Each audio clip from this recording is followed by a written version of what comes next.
Well, exactly what you're saying. First of all, as for that ultimatum, the Russian Defense Ministry, and this is now according to Russian media sources, calling it utter nonsense. You know, the original talk of this ultimatum was a Russian news agency report, Interfax, citing someone close to the Ukrainian Defense Ministry. It was hearsay based on hearsay based on hearsay. You have to take everything very prudently. In a story like this, a lot of the Russian news agencies, in particular, have almost you almost feel like they've been used at times like, as sounding boards to float sometimes rumors, theories, supposed facts that turn out to be refuted afterwards. But what I can tell you is the situation in the past couple of days here, from where we are in the administrative capital of Crimea, Simferopol, has been really extraordinary.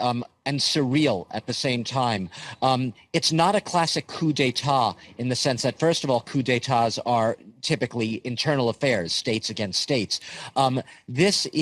It's basically green men in camouflage uniforms who have actually now have their own Twitter hashtag, the silent ones, because for days we weren't really even allowed to call them Russians, even though it was the biggest charade in town, and just about everyone you spoke to would say, of course they're Russians, and they'd say, you'd speak to their supporters standing on the sidelines, the pro-Russian elements, and they'd say, nashi, ani nashi, meaning they are ours, they are one of us.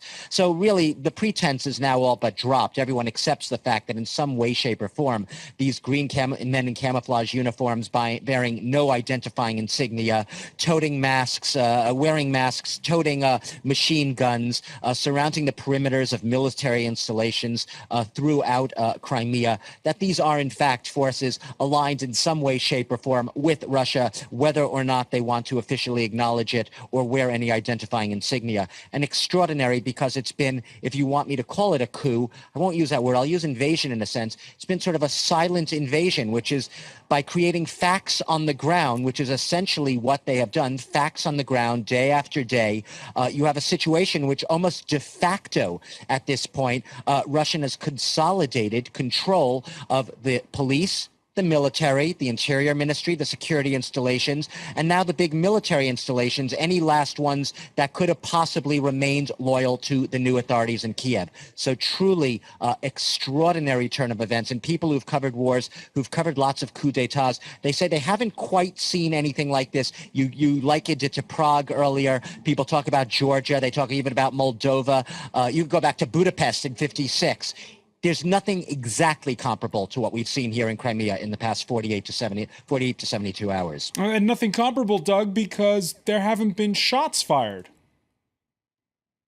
It absolutely not. I can't stress enough the fact that we've spent hours over the past 2 days at a couple of military bases, one at Perivalnaya, which is an infantry and marine installation, and the other at Bakhcharisai, which is also south of Simferopol. That's more of a base where the soldiers are protecting against nuclear chemical weapon attacks.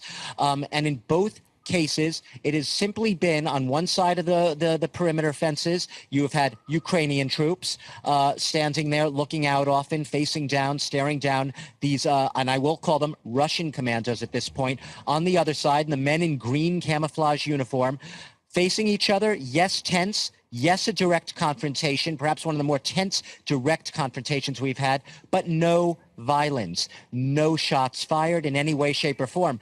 The irony is the most aggressive people we saw, potentially violent people we saw, are the civilian, the pro-Russian, virulently pro-Russian civilians who have tended to show up at these sites wherever the Russian commandos have been with their machine guns and their masks, and sort of standing in front of them, setting up barrages, often appearing in the night, being there. They were there early this morning when we arrived at the Perivalnaya base, and while we were going live for a report with France 24, they were very much chanting in the background before we went on air, very aggressive with us. We had to very patiently try to speak them down. They see any Western reporters as being, especially European, as being provocateurs. They're out to basically get them and tell lies about Russia and basically speak injustices and untruths about them. So we had to speak very calmly, try to calm them down. And these are the people who are the ones chanting slogans, waving the flags, and being very virulent in many cases.